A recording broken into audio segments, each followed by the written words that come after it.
अब तक के पार्ट में हमने पढ़ा है कि मार्गी और उसका भाई टॉमी एक पुरानी किताब को लेकर के चर्चा कर रहे हैं और उनकी वर्तमान की यानी 2157 की स्कूल कैसी है उसके बारे में। फिर आगे चलकर मार्गी का जो टेक्निकल टीचर है वो ख़राब हो जाता है। वो सोचती है कई दिन दूर रहेगा फिर वापस आएगा, तब तक मैं रेस्ट करूँगी। और उस टेक्निकल टीचर से वो ऊब चुकी थी, उससे घृणा करती थी। इस रूप में वो उस टाइम के स्कूल से भी घृणा करने लग गई थी। लेकिन थोड़े समय बाद में काउंटी इंस्पेक्टर ने यानी जो टेक्निकल टीचर था उसको ठीक कर दिया और फिर से उसका भूगोल का पाठ शुरू हो गया। लेकिन इसी बीच वो पुराने स्कूल के बारे में मार्गी और टॉमी बातें करते हैं और वो कहती है कि जो पुरानी किताब मिली है वो स्कूल के बारे में है, तो कोई स्कूल के बारे में क्यों लिखेगा, ऐसा उस स्कूल के बारे में है क्या, लिखने लायक कोई बात है भी नहीं तो लिखा क्यों। अब उससे आगे का पार्ट शुरू करते हैं। 5 पॉइंट आपको पढ़ा चुका, आज 6ठा पॉइंट है। तो टॉमी ने कहा कि why should anyone write about school. कौन कह रहा? मार्गी ने टॉमी को कहा। She said to Tommy why should anyone write about school, यानी कोई क्यों स्कूल के बारे में लिखेगा। तो उसकी बात को सुन करके Tommy looked at her very superior ice, यानी बहुत बड़ी आंखें करके टॉमी ने उसकी तरफ देखा। Because it is not our kind of school stupid. Stupid कहते हैं मूर्ख को, यानी वो अपनी बहन को कहता है कि मूर्ख, ये स्कूल हमारे तरह के स्कूल नहीं थे, यानी वो आज के जैसे हमारे विद्यालय वैसे वो नहीं थे। आज के कब के? 2157 के वैसे तब के। This is the old kind of school that they had hundreds and hundreds of years ago. ये पुराने ज़माने के स्कूल थे जो कि hundreds and hundreds years ago, यानी 100 से 100 वर्ष यानी सैकड़ों वर्ष पुराने थे। He added loftily pronouncing the word carefully centuries ago, और उसने आलस्य से अलसाते हुए एक शब्द को और जोड़ा कि शताब्दियों पहले, यानी सैकड़ों वर्ष 100 वर्ष से अधिक पहले के समय में किस प्रकार के विद्यालय थे उसके बारे में ये किताब लिखी गई है। मार्गी वाज हर्ट, मार्गी को चोट पहुंची। चोट का मतलब यहाँ क्या है? विचारों की चोट पहुंची, यानी वो थोड़ी दुखी हुई। वेल अच्छा, I don't know what kind of school they had all that time एगो। अच्छा, तो मैं जानना चाहती हूँ। आई डोंट नो, क्या कहती है वो? I don't know what kind of school they had all that time एगो, यानी मुझे नहीं मालूम कि हज़ारों वर्ष सैकड़ों वर्ष पहले विद्यालय किस प्रकार के होते होंगे।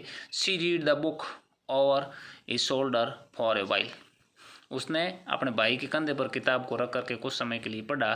Then he said anyway they had a teacher, जो भी हो उनके लिए एक अध्यापक तो था।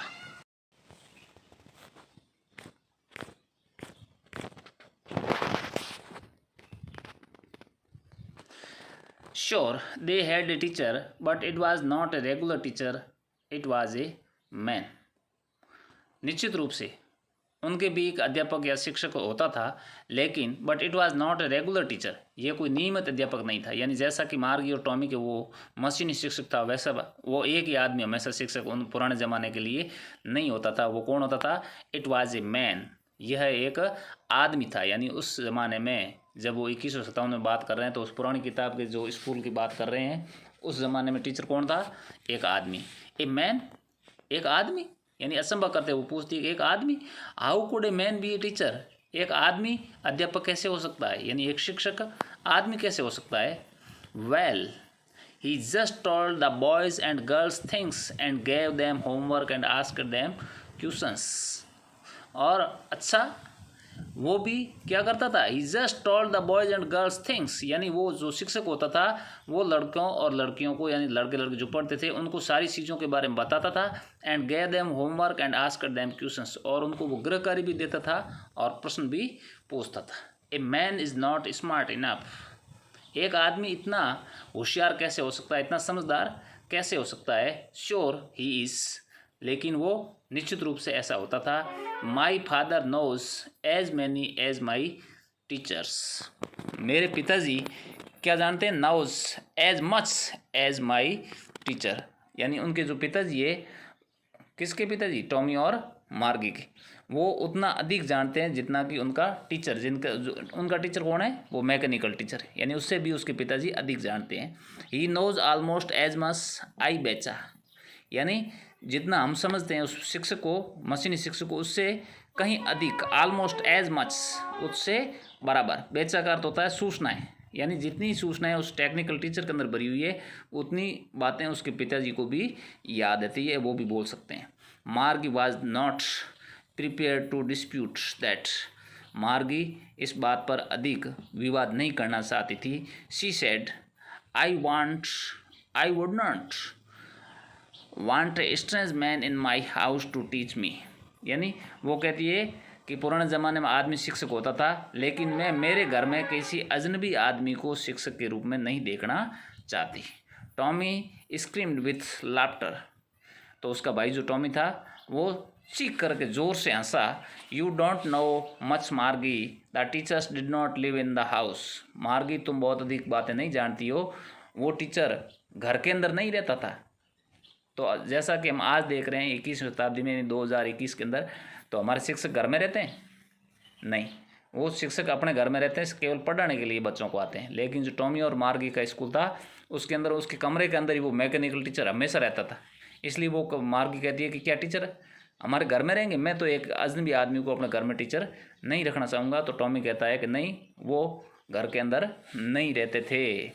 दे had a special building and all the kids went there, यानी विद्यालय की एक विशेष भवन होता था, जैसे हम अब 21वीं शताब्दी में देख रहे हैं, एक बिल्डिंग है, भवन है, जिसके अंदर सारे बच्चे आते थे। And all the kids learn the same things, और सारे बच्चे एक जैसी बातें सीखते थे, यानी सारे बच्चे एक ही पाठ को पढ़ते थे। Sure if they were the same age, और लगभग निश्चित बात है कि वो सभी बच्चे एक ही उम्र के होते होंगे। But my mother says a teacher has to be adjust to fit the mind of each boy and girl it teaches, and that each kid has to be taught differently, यानी उसकी माँ उसको कहती है कि उस प्रकार के शिक्षक को my mother says a teacher has to be adjust to fit, यानी उस ज़माने का जो शिक्षक होता था उसको अपने दिमाग को उन बच्चों के स्तर का, mind of each boys and girls, यानी प्रत्येक बच्चे का दिमाग और स्तर होता है, लड़के लड़कियों को वो अलग होता है, लेकिन वो शिक्षक होता था क्या करता था, उन बच्चों के दिमागी स्तर के अनुसार टीचेस पढ़ाता था। And that each kids has to be taught differently, और उसको भी, यानी सब बच्चों का स्वभाव अलग होता है तो वो भी उन सबको अलग अलग ढंग से पढ़ाता था। Just the same they did not do it that way then, if you don't like it you don't have to read the book, तो बिल्कुल उसने कहा कि ठीक जस्ट द सेम वे, यानी जैसा माँ ने कहा ठीक वैसा ही होता था। They did not do it that way then, यानी जैसा अब आज कर रहे हैं, एक शिक्षक हमें जो पढ़ा रहा है एक एक लड़के को अलग अलग, वैसे नहीं था, वो सभी बच्चों को एक साथ उसके दिमागी स्तर के अनुसार पढ़ाता था। If you don't like it, और अगर ये बात तुम्हें पसंद नहीं है, you don't have to read the book, तो तुम्हें ये किताब नहीं पढ़नी चाहिए।